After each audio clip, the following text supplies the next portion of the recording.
Vamos orar. Pai querido, não podemos entender a Sagrada Escritura sem a tua assistência. Por isso suplicamos que nos assistas neste momento. Em nome de Jesus. Amém. Amém. Veja, você só pode dar o que você tem. Portanto, quando alguém diz assim, eu vou dar meus dízimos a Deus, está falando errado, porque os dízimos não te pertencem. Como já vimos numa lição passada, os dízimos são de Deus, pertencem a Ele. Agora, do que nos resta, aí sim a gente pode dar, pode entregar, pode oferecer. E na Bíblia encontramos abundantes indicações divinas de que um coração grato, um coração que foi salvo pela graça maravilhosa de Cristo, ele exulta de gozo, de alegria, e a melhor maneira de exteriorizar essa gratidão é entregando algo que podemos entregar. Em realidade, o que Deus espera é o nosso coração. Mas vamos a ler dois textos da Bíblia, um do Velho Testamento e um do Novo Testamento. No Velho Testamento, em Deuteronômio capítulo 16, versículo 17, diz: cada um oferecerá na porção em que possa dar, segundo a bênção que o Senhor, seu Deus, lhe houver concedido.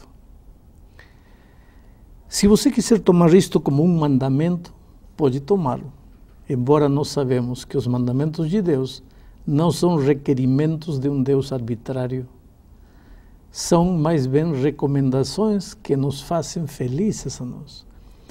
Doar, entregar, proporciona uma felicidade tão grande no coração humano que é um dos secretos da felicidade.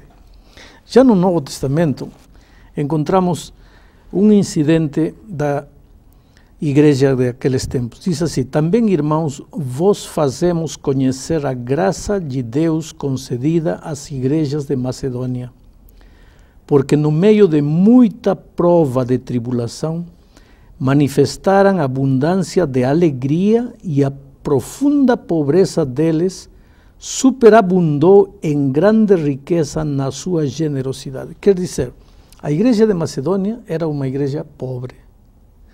Mas, quando eles viram que irmãos de outros lugares estavam precisando de uma oferta voluntária deles, eles se reuniram, ofereceram essa oferenda, e o texto diz que a profunda pobreza deles superabundou em grande riqueza da sua generosidade. Quer dizer que a sua generosidade foi muito maior que sua pobreza, e a sua pobreza não foi desculpa para não ser generosos. Por quê? Porque, volto a repetir, quando nós entregamos algo, quando doamos, quando oferecemos, quando estendemos a mão, quando ajudamos a igreja de Deus, ao próximo, com toda certeza estamos crescendo espiritualmente. Vou contar uma pequena experiência. Quando éramos pequenos, meu pai trabalhava nas minas, chegava uma vez por mês em casa. E eu lembro que ele chegava assim à meia-noite, a gente já estava dormindo. Na manhã seguinte, domingo, a gente estava, já chegou o pai, ouvíamos barulho no quarto dele, corríamos e aí estava meu pai. E era uma alegria, um mês sem vê-lo, nos abraçávamos. Eu lembro que um domingo de manhã entramos no quarto do pai e ele pediu a meu irmão mais velho: filho, me traz um copo de água, por favor. Seguro que ele estava com sede. Meu irmão foi para a cozinha e demorou 1 minuto, 5 minutos, 10 minutos. E meu pai começou a ficar impaciente. Por que demora tanto para trazer um copo de água? E de repente meu irmão apareceu trazendo um copo, mas não trazia um copo de água, trazia um copo de suco de laranja. E meu pai disse: mas filho, eu só te pedi um copo de água. E meu irmão tinha 12 anos, disse: eu sei, pai, você me pediu um copo de água, mas eu estou tão feliz por você estar aqui que eu preparei um copo de suco de laranja para você. Bom, o copo de água é o dízimo, é aquilo que Deus te pediu, é aquilo que Deus se reservou para ele, é aquilo que Deus espera de você. Agora, o suco de laranja é a oferta, é o que Deus não te pediu. É assim, você vai além daquilo que Deus disse já, isso é teu, mas você generosamente entrega e isso te faz tão feliz. Isso coloca um sentimento tão lindo no teu coração que você aprende a usufruir das bênçãos da oferta. Pastor, como é que a gente... O senhor falou, né? O dízimo a gente devolve para Deus. As ofertas são voluntárias, como a própria palavra diz, voluntária a gente dá se a gente quer dar, né? Lógico que é um passo a mais, né? Um extra. Mas como é que a gente vai fazer a entrega dessa oferta? Hoje em dia, nas igrejas, está tão difícil, a gente ouve tantos escândalos na televisão, nos jornais, pastores enriquecendo aí com as ofertas dos irmãos. Como é que a gente vai confiar de que essa oferta vai ser direcionada para o bem de uma pessoa? Bom, tem duas coisas na tua pergunta. Primeiro, a expressão que você disse. A oferta a gente dá se quiser dar. Em realidade não é se quiser dar. Eu diria, dá se quer ser feliz. Porque se você não dá, você nunca vai entender o valor da felicidade. Volto a repetir, os requerimentos divinos não são cargas pesadas, não são fardos que temos que carregar. Quando Deus pede algo, quando Deus ordena algo, o único que Ele tem em mente é fazer-nos felizes. Então, quando Ele disse que Ele espera nossas ofertas, claro que é uma coisa voluntária. O dízimo já não é meu, eu não dou, isso é dele. O dinheiro eu dou daquilo que Ele deixou para mim. Mas Ele espera que eu dê porque isso vai me fazer feliz. Agora vem a tua segunda pergunta. Como dar quando tem tantos escândalos financeiros de gente religiosa, inclusive? Quando tem gente que pede e você vê, não? Às vezes, muitos dos líderes dessas igrejas que pedem, vivem bem em mansões, carros importados, viagens ao exterior, para aqui, para lá. Tem líderes religiosos que só viajam de jato particular para aqui, para lá, com o dinheiro de gente que ganha salário mínimo lavando roupa. Então, o ser humano pode pensar assim, mas não é justo entregar. Escuta uma coisa, tem dois aspectos. Primeiro, aquele que oferta. Segundo, aquele que administra a oferta. Eu ouço a voz de Deus para mim, me dizendo que se eu experimentar a alegria de doar, eu vou ser feliz. Eu quero ser feliz. Portanto, eu, de meu orçamento pessoal, de meu orçamento familiar, eu separo uma quantidade de dinheiro para ofertar, para experimentar a alegria de doar. Muito bem. Eu não tenho que me perguntar quem vai administrar, como vai administrar, porque isso é assunto dele. A mim, Deus vai me cobrar aquilo que Ele pediu de mim. E a quem administra, Deus vai lhe cobrar aquilo que pediu dele. Eu, de certa maneira, sou duas pessoas numa. Porque, de certa maneira, eu oferto minha oferta pessoal, mas, de certa maneira, eu também administro dinheiro que as pessoas dão para a igreja. Um dia Deus vai me cobrar. Como usei um centavo que chegou às minhas mãos para administrar? Se eu tinha 5.000 reais para fazer uma campanha evangelística, como usei isso? De que maneira administrei? Cada um vai ter que dar conta a Deus do dom que recebeu. E o cristão age errado quando usa como desculpa a má administração do dinheiro, como desculpa para não experimentar a bênção de doar. Pastor, o senhor estava falando sobre ser voluntário, uma oferta voluntária, não é verdade? O dízimo está bem claro na Bíblia, como a gente já estudou, questão do percentual, 10%. E a oferta, existe um percentual? Como é que funciona isso? É quanto eu achar que eu devo doar? O texto que eu acabo de ler em Deuteronômio disse que cada um deve dar, aqui está o capítulo 16, versículo 17, cada um oferecerá na proporção em que possa dar, segundo a bênção que o Senhor seu Deus lhe houver concedido. Se Deus te concedeu muitas bênçãos, você vai ofertar muito. Se Deus te concedeu poucas bênçãos, você vai ofertar pouco. Agora, tem uma coisa. Eu, por experiência própria, tenho descoberto uma coisa. Quanto mais eu oferto para Deus, mais Ele me abençoa. E eu posso ver isso na vida dos meus filhos. Quanto mais eles são fiéis a Deus, entregando o que é de Deus, mais Deus lhes concede. Eu acho que o dinheiro é um dom, assim como cantar é um dom, falar é um dom, cozinhar é um dom, e Deus sabe a quem confiar seus dons. Se eu vou usar o canto para entorpecer a obra de Deus, para destruir vidas, Deus não vai me dar o dom de canto. Mas se Deus sabe que eu vou usar o dom do dinheiro para construir, Deus vai me confiar o dom do dinheiro.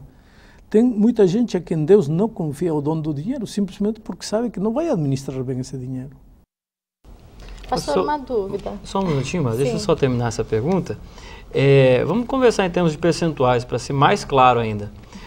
Tem pessoas que têm realmente o dom de ganhar dinheiro, de ter dinheiro, e eu conheço também pessoas que fazem grandes doações como oferta. Mas um trabalhador, que ele é assalariado, ele tem ali o dízimo, 10%. Me dá só uma noção, pastor. O que seria uma oferta dentro de uma proporção? O senhor consegue Começa a fazer um pacto com Deus de uns 5% adicional de ofertas, Tá. que pode ir aumentando. Na medida em que Deus vai te abençoando, você pode aumentar para 6%, 7%, 8%. E chegará um momento antes da volta de Cristo em que você estará dando 90% para Deus, porque quando Cristo voltar, aonde vai o dinheiro que você guardou no banco? Não. Então, só que a experiência espiritual é uma experiência de crescimento. Começa com pouco e vai aumentando, vai crescendo. É ruim na vida cristã quando você chega a um patamar e não avança.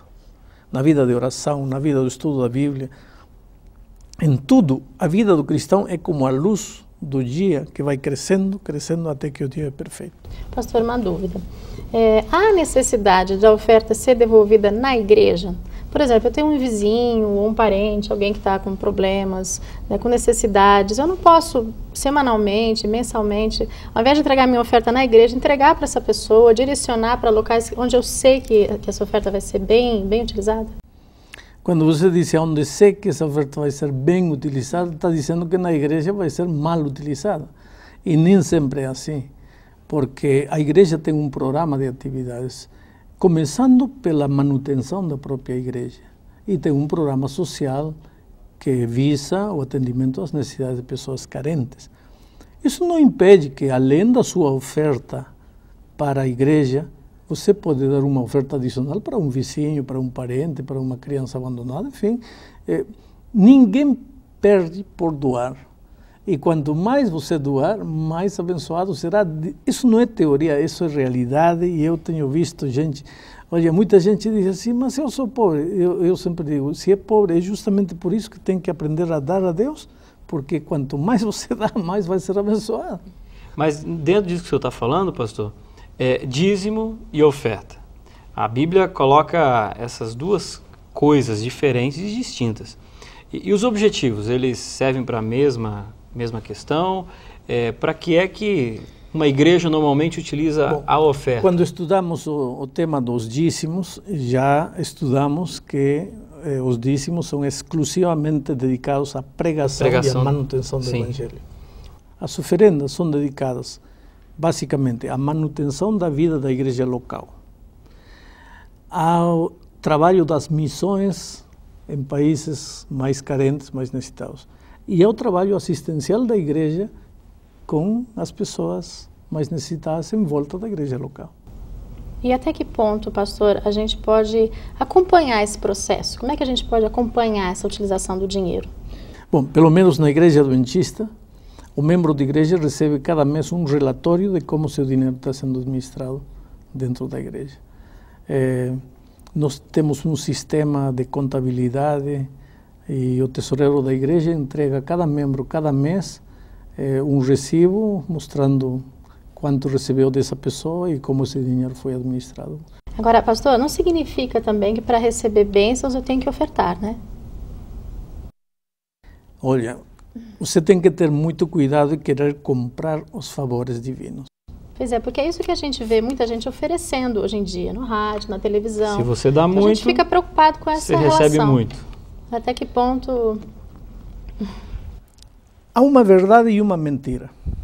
É verdade que se você dá muito, vai ser muito abençoado. Isso é uma verdade contundente, não tem como negar essa verdade. Agora, cuidado com o que motiva tua ação de doar. Porque se você começar a dizer, estou falido aqui, acabado, preciso de dinheiro, então vou entregar para que Deus me dê. Não, você vai quebrar a cara porque não vai receber bênção nenhuma. O doar não é um ato, é uma atitude do coração. Você reconhece que Deus é teu Deus e Deus é dono de tudo que você tem, por isso você devolve o dízimo para Ele. E você está tão feliz porque Ele te ama, porque Ele faz maravilhas na tua vida, que você doa suas ofertas para Ele. É um ato de gratidão, de louvor, de adoração, de reconhecimento que você é criatura e Ele é Criador. Agora, a consequência disso, claro que é bênção de Deus, porque Deus não encolhe sua mão, Deus está disposto a dar. Outro dia encontrei na traseira de um caminhão uma frase que dizia: eu não sou dono do mundo, mas sou filho do dono. Isso é uma grande realidade. Você é filho do dono deste mundo. E se Deus vê que em teu coração há reconhecimento pelo fato de Ele ser Criador, de Ele ser teu Pai, claro que Ele não vai deixar o seu filho abandonado. Você vai ter as melhores roupas, as melhores casas, os melhores carros, porque você é filho do dono deste mundo. Se referindo, pastor, a uma classe de igrejas, recentemente eu escutei a expressão teologia da prosperidade. Nesse momento, até de uma forma não positiva, quando eu escutei essa expressão. O que seria exatamente essa teologia da prosperidade que algumas igrejas estão aí apregoando? Em realidade não é uma teologia, é uma falsa teologia, de que o cristão nunca vai passar por necessidade, de que o cristão nunca vai perder o emprego, de que o cristão sempre vai ter uma boa casa, um bom carro, etc, etc. Deus quer isso para seus filhos. Mas Ele diz que nós estamos neste mundo. Enquanto estivermos neste mundo, muitas vezes a dor vai tocar nossa vida. O desemprego vai bater a porta de nossa casa. Muitas vezes vamos a ser demitidos do emprego por causa da fé em Cristo. Isso é uma realidade da vida.